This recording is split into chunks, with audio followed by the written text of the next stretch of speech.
Video உங்களுக்கு பிடிச்சிருந்தா like பண்ணுங்க, ஷேர் பண்ணுங்க, கமெண்ட் பண்ணுங்க. மறக்காம கோகிலா கிச்சனுக்கு சப்ஸ்கிரைப் பண்ணுங்க. தேங்க்யூ, வணக்கம்.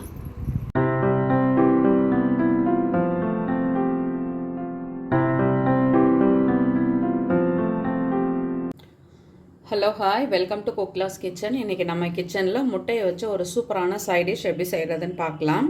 ஏற்கனவே நம்ம சேனலில் முட்டை பணியாரன்னு சொல்லி நான் ஒரு வீடியோ போட்டிருக்கேன். அது கடலைப்பருப்பை ஊற வச்சு முட்டையோடு சேர்த்து செய்கிறது. இன்றைக்கி நம்ம செய்ய போகிறதுல கடலை மாவு தான் சேர்க்க போகிறோம். வாங்க எப்படி செய்கிறதுன்னு பார்க்கலாம். நான் இன்றைக்கி 2 முட்டை எடுத்திருக்கேன். ஒரு பவுல் எடுத்துகிட்டு முட்டையை உடச்சி சேர்த்துக்கலாம்.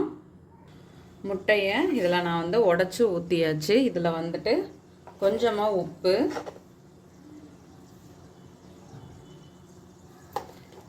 அடுத்து மஞ்சள் தூள், அந்த முட்டையோட கவுச்சி இல்லாத இருக்கும் அதுக்காக மஞ்சள் தூள் சேர்க்குறது,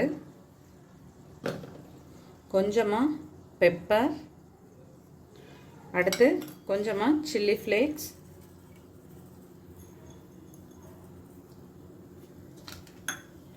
கொஞ்சம் கரம் மசாலா. இதெல்லாம் இப்போ 1 டேபிள் ஸ்பூன் அளவு கடலை மாவு சேர்த்துருக்கேன். இப்போ இதெல்லாம் சேர்த்து நல்லா அடிச்சுக்கலாம். முட்டையை நல்லா இந்த மாதிரி ஒரு விஸ்க் வச்சு இதை நல்லா கலந்து விட்டிங்கன்னா அந்த லம்ஸ்லாம் இருக்காது, கடலை மாவில் இருக்கிறது. நல்லா இதை கலந்துக்கலாம். இப்போ இதை மாதிரி நான் இட்லி பிளேட்டில் எண்ணெய் தடவி எடுத்திருக்கேன். நீங்கள் நார்மல் டிஃபன் பாக்ஸ் இல்லை ஏதாவது கப் அதில் கூட நீங்கள் செய்துக்கலாம். பிளேட்டில் கூட எண்ணெய் தடவிட்டு நீங்கள் வேக வச்சு எடுத்துக்கலாம். இப்போது முட்டையை ஓரளவுக்கு கட்டி இல்லாமல் கலந்து விட்டாச்சு. 1-2 அங்கங்கே சின்னது இருக்க தான் செய்யும். இப்போ நம்ம இட்லி பிளேட்டில் ஊற்றி வேக வச்சிடலாம்.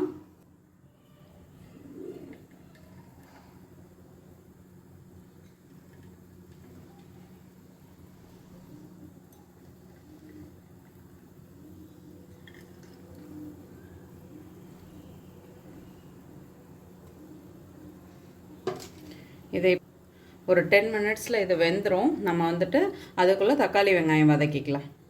இப்போது ஓப்பன் பண்ணி பார்க்கலாம். இங்கே பாருங்கள், இப்போ முட்டை நல்லா வெந்துடுச்சு. முட்டை நல்லா வெந்துடுச்சு. இதை நான் ஃபேனில் ஆற வச்சு எடுத்துகிட்டு வரேன். இப்போது அடுப்பில் வானல் வச்சாச்சு. நான் ஒரு 1.5 ஸ்பூன் அளவு எண்ணெய் சேர்த்துருக்கேன். எண்ணெய் இப்போ சூடாகட்டும். சூடானது கொஞ்சமாக கடுகு சேர்த்துக்கலாம்.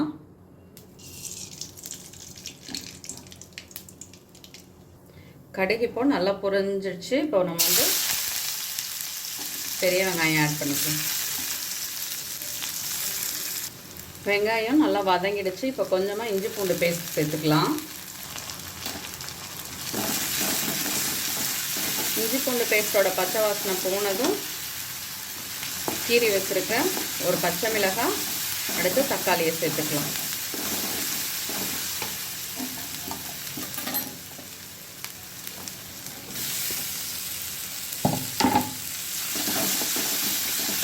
இப்போ இந்த தக்காளி வெங்காயத்துக்கு கொஞ்சமாக உப்பு தேவை. அதனால் நான் கொஞ்சம் உப்பு ஆட் பண்ணிக்கிறேன்.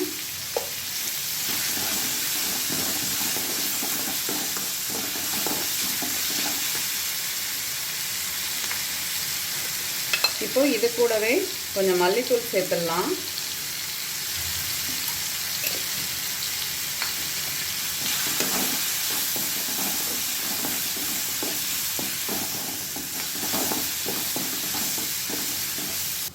இப்போ முட்டை நல்லா ஆறிடுச்சு. இதை இட்லி பிளேட்லேருந்து எடுத்துகிட்டு கட் பண்ணி எடுத்துக்கலாம்.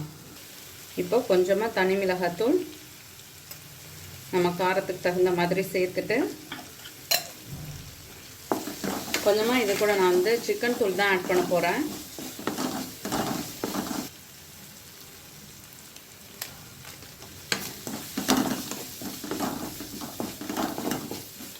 கொஞ்சமாக தண்ணி விட்டு இதை ஃபஸ்ட்டு நல்லா தக்காளியை நல்லா மசிய வச்சிடலாம்.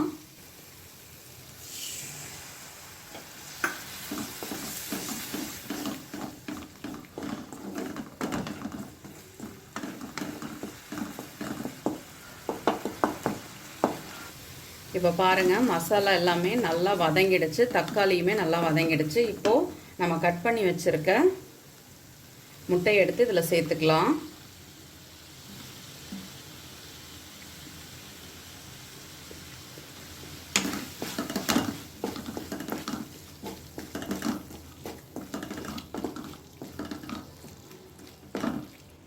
லாஸ்ட்டாக கொஞ்சம் பெப்பர் தூள் சேர்த்துட்டு ஃபைனலாக என்னோடய டச் என்னென்னா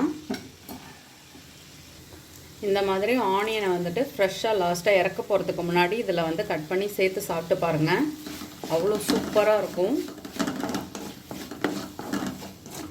இப்போது இதை முடிஞ்சிடுச்சு.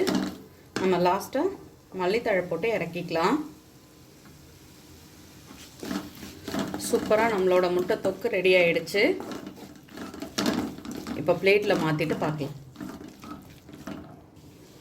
சுட சுட சூப்பராக நம்மளோட முட்டை தொக்கு ரெடி ஆகிடுச்சு. நீங்களும் வீட்டில் ட்ரை பண்ணி பாருங்கள். பிடிச்சிருந்துச்சுன்னா மறக்காமல் ஃப்ரெண்ட்ஸ் அண்ட் ஃபேமிலிக்கு ஷேர் பண்ணுங்கள். ஷேர் பண்ணுறதோடு மட்டும் இல்லாமல் வீடியோ பிடிச்சா லைக் பண்ண மறந்துடாதீங்க. இதை பேஸாக வச்சு நிறைய ரெசிபிஸ் செய்யலாம். இதுலேயே வந்து 65 கூட செய்யலாம். நான் அடுத்தடுத்து இதெல்லாம் நான் செய்து காட்டுறேன். இன்றைக்கி வந்து முட்டை தொக்கு நீங்களும் ட்ரை பண்ணிவிட்டு கட்டாயமாக சொல்லுங்கள். வீடியோவை ஸ்கிப் பண்ணாமல் பாருங்கள். ரெண்டாவது வந்துட்டு நீங்கள் வீடியோ பார்க்குறீங்கன்னா ஒரு லைக் கொடுங்க. ஏன்னா வந்துட்டு மற்றவங்களுக்கு அது வந்து சஜஷனில் போகும். நம்ம வீடியோ என்ன நல்ல வீடியோ கொடுத்தாலும் அது வந்துட்டு அதுக்கு மக்கள் விரும்பலைன்னா அதை வந்து சஜஷனில் எடுத்துகிட்டு போய் கொடுக்காது அப்படின்னு சொல்கிறாங்க. அதனால் நீங்கள் என்னோடய வீடியோஸ் உங்களுக்கு பிடிச்சிருக்குன்னு நினச்சிங்கன்னா கண்டிப்பாக ஒரு லைக் கொடுத்துட்டு பாருங்கள். நீங்கள் எனக்கு பண்ணுறது பெரிய ஹெல்ப்பாக இருக்கும். தேங்க்யூ.